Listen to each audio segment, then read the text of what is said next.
Children from the border crisis are moved to Delaware, but they won't tell the state who they are or where they are. The governor wants answers. That's just one of the things we talk about today with the governor of Delaware, Jack Markell. This is the Delaware Way. Hello, and thank you for joining us. I'm Larry Mendte, and this is the Delaware Way. And we are joined this morning by Delaware's Governor, Jack Markell. Governor, thank you so much for being here. My pleasure. We're taping this show on the day after that James Brady passed away. I know he had a Delaware residence and that you've gotten to meet him over the years. Thoughts on James Brady? He was an incredible person. I first met Jim when I was 18 years old. I was an intern in the Washington, D.C. office of Senator Roth. And Jim and I shared a very small office. We weren't much further apart than you are to me right now. And he was the best of the best in Washington of the press secretaries. I was an 18-year-old intern. He could not have been more gracious. He could not have been any nicer to me. He took time with me. He was hilarious. He had a way, really unusual, unique way of being able to simplify complicated things and delivering messages that got the point across, but doing so with humor. He was an extraordinary person, and it's a huge loss.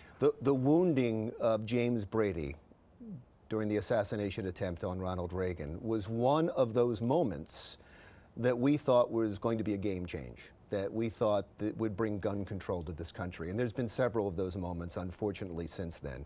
And each time it seems that the efforts are stymied somehow in Congress and in states. You had an effort last year to bring gun control to this state and were successful to a point, but you didn't get everything you wanted. What will it take for that to happen? You know, I don't know. You know, we've been focused on trying to keep guns out of the hands of people who shouldn't have them. We understand and support the Second Amendment. But, you know, anytime you do anything to try to keep guns away from anybody, it's immediately characterized as, you know, being against the Second Amendment and taking away people's freedoms, which is just absurd. And so we have made some progress, pretty good progress over the last few years. A lot more progress than has been made in most states. But you're right, this has been a very difficult issue across the country. Yeah, and I only brought up gun control because Sure. of James Brady's death. We did ask you here this morning to talk about immigration and the children from the border that are coming here. Right. And the letter that you sent out, a public letter that you sent out explaining what was going to happen and that you had 117 of these unaccompanied children coming to this state. Why did you write the letter?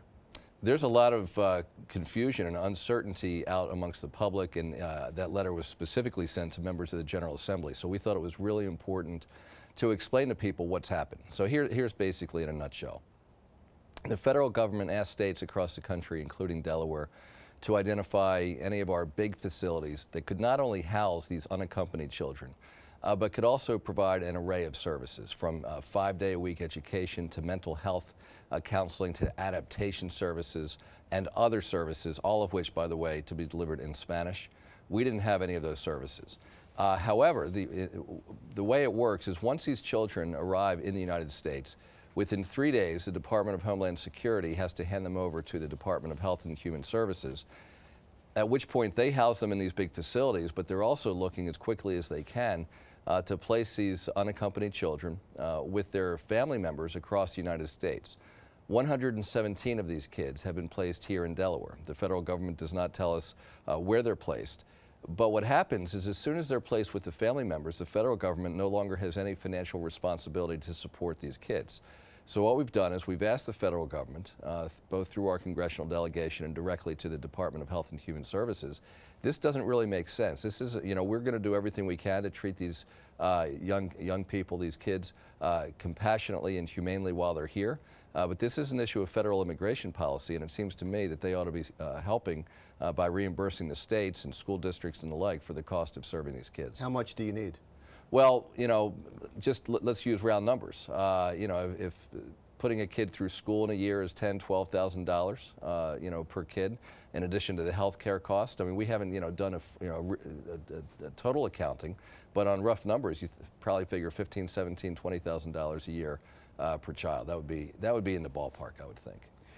Many governors have expressed disappointment, even anger, at the fact that these children are in their state, and they're upset at the secrecy of it all. You said a moment ago that the federal government can't tell you who these children are or where they are. Does that upset you? Well, I mean, I think it makes it very difficult for us to provide the kind of services that we're expected to provide. What happens, a lot of times these children are placed with their relatives.